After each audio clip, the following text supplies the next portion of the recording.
Do you know the most precious chip component on Earth right now? Even Nvidia lines up to get this. It's HBM, high bandwidth memory. And this precious thing is held, effectively, by just two Korean companies. Thanks to it, SKhynix and Samsung stocks soared, and memory prices nearly doubled in a year. Korea has seized the heart of the AI era. That phrase is now heating up the investment market. Here's the thing. 6 different technologies are quietly growing, aiming to take this throne. A chip Apple is building with Broadcom, a brain-like chip from IBM, even a technology that carries data with light. If you hold Hynix or Samsung, even one of these 6 becoming real could shake your account. Today, we'll dissect these 6 challengers one by one. What's a real threat? What's hype? And whether your investment is safe. First, what exactly is this HBM that everyone is so desperate for? AI means calculating enormous data in an instant. The problem? The road carrying the data is far too narrow for the brain doing the calculating. This is the memory wall. No matter how fast the brain, if data doesn't arrive in time, the brain sits idle. It's exactly like a great sports car that can't move on a jammed highway. So HBM was born. By stacking memory in layers, it widened the data road to 8 lanes, 16 lanes. Only 2 Korean companies really make this difficult thing well. That's why it's a throne. Even if Nvidia makes the best AI chip, without Korean HBM beside it, it's only half a chip. So Nvidia lines up in Korea, and a shortage has emerged. In fact, HBM, a single-digit share of Samsung's memory revenue a few years ago, is now approaching a third this year. The price is whatever they ask. As AI data centers exploded, memory prices nearly doubled in a year. For investors, there's no better picture. Others can't make it. Demand explodes, prices rise. This is the boom now called the memory supercycle.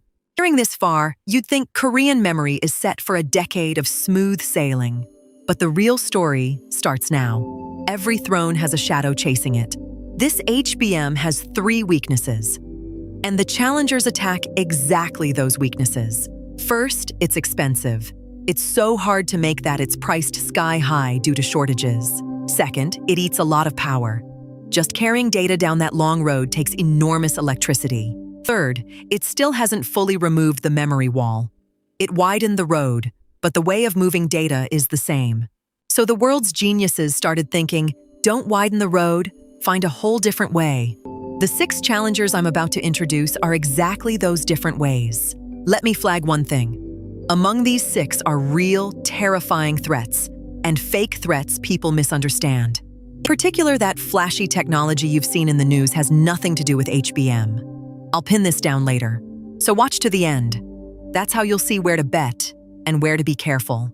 Now, let's meet the first challenger. The first challenger's idea is simple. Carrying data from far away is slow, then put it all inside the brain. Doesn't use external memory like HBM at all. It packs memory entirely inside the computing chip. The star is Cerebras. It uses not a palm-sized chip, but an entire dinner plate-sized wafer as a single chip. Packing all the memory inside, it's dozens of times faster than HBM, because there's no need to carry data at all. It's like a super-fast alley right in front of your house. No need to reach the highway. It's all right there. Another company, Groq, pushed answer speed to the extreme, making chatbots reply in the blink of an eye. So you'd think, then we don't need HBM. Here's the decisive trap. The memory capacity you can fit inside the chip is far too small. The super-fast alley is nice, but it's so short it can carry only a little cargo. To run one of today's giant AI models, you need hundreds, thousands of these chips. Then cost and power explode again. So this method still can't train giant models. It shines only where fast answers matter. Investment-wise, Cerebras went public this year and signed a multi-trillion-won deal with OpenAI. Real money is pouring in. Even Nvidia embraced its rival Groq's technology as an add-on to its own chips. So this first challenger can't replace HBM wholesale, but it has clearly begun nibbling a corner of its territory. Now the most terrifying challenger of the 6 appears. I felt a chill watching this. If the previous method was keep data close, this second one goes further. Don't move data at all. meaning it calculates right where the memory is. It eliminates the very process of carrying data to the brain. It's like processing goods inside the warehouse instead of hauling them to a factory. Transport disappears. Why scary? It shakes HBM's reason to exist. HBM is a carry data fast component. But what if there's no need to carry? IBM's chip NorthPole is exactly this.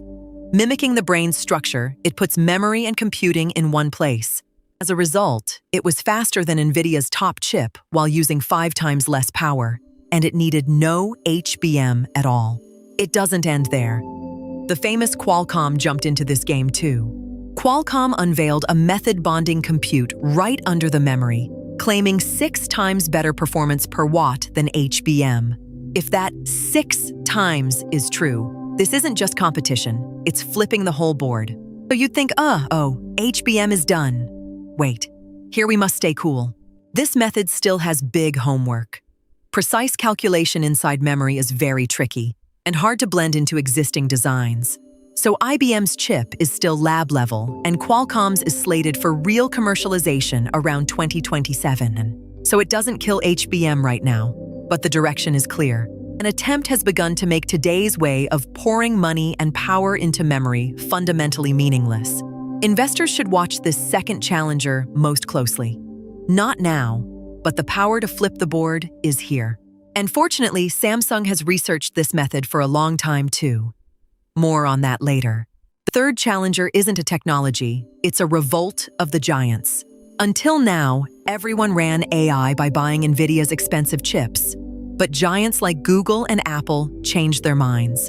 Instead of buying something this expensive forever, let's make a chip that fits us perfectly, ourselves. A prime example is the recent Apple Broadcom deal. Apple will build its own AI server chip, codenamed Baltra, with Broadcom. This deal is worth over 30 trillion won, running through 2031. Apple is determined to escape its Nvidia dependence. These in-house custom chips are nothing new.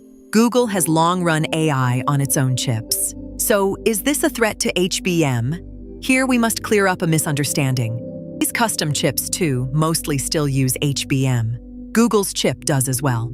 So this revolt is a direct threat to Nvidia, but still an indirect threat to HBM. But watch this. If these giants start using cheaper memory instead of expensive HBM demand could shake. And the real winner is elsewhere, Broadcom, which handles these custom designs. The more Nvidia shakes, the more Broadcom smiles. That's why investors should also watch this shift of power, Nvidia versus Broadcom. The fourth challenger is very practical: cheap memory. AI has 2 jobs: training, making it smart, and inference, using what it learned. Training absolutely needs expensive HBM, but using what's already learned often doesn't need such expensive memory. So even Nvidia uses cheap, low-power ordinary memory in some products. Apple's devices use this unified memory too. This doesn't take HBM's heartland, training, but steadily nibbles the cheap inference market at the bottom.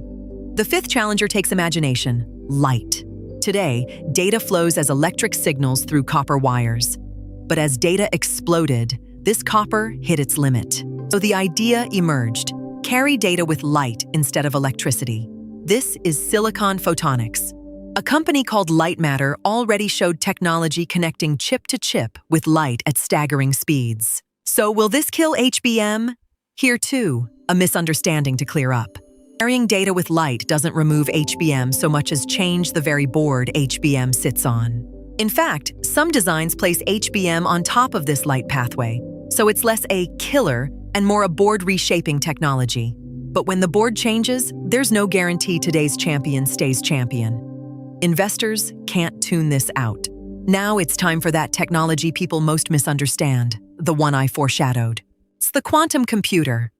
IBM recently unveiled a new quantum chip, and again, the world buzzed. Every headline overflows with "Quantum computers will flip the semiconductor board." So many mistake it for an HBM threat. Let me say it up front. The quantum computer is not a threat to HBM. It's an entirely different game. A quantum computer doesn't run today's AI like chatbots. It's a different kind of computer for special problems like drug discovery and code breaking. So a quantum computer neither uses nor replaces HBM. They do different jobs. It's like discussing the car market and suddenly bringing in a submarine. Both are vehicles, but on completely different paths. So when you hear HBM is finished because of quantum, that's not a fact. It's a rumor swept up in hype. Telling real threats from fake ones, that's the first step to protecting your money. Now that we've seen all six, the most important question. So, is Korea's HBM in danger? Judging coolly, safe for now, but dangerous if you get complacent. Why safe?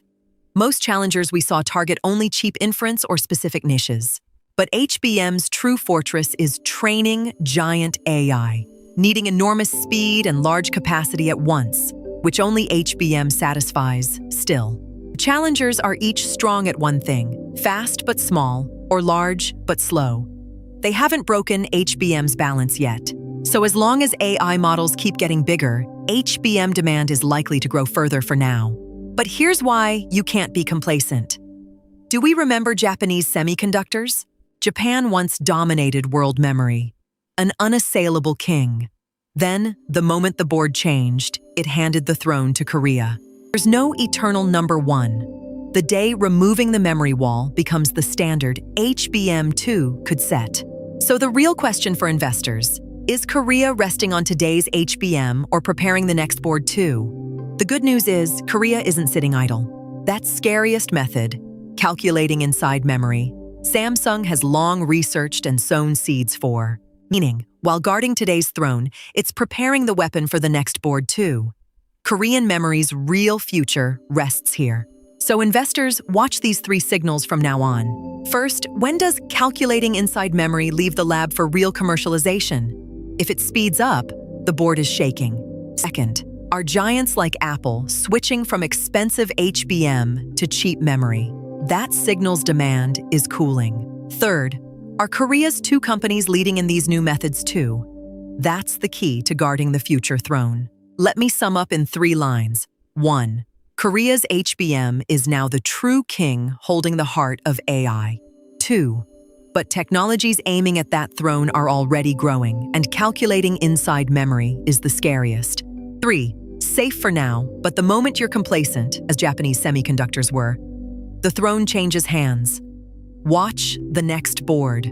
If this helped protect your semiconductor investment, please subscribe and like. No eternal winners or losers. The cold world of economics. See you next time.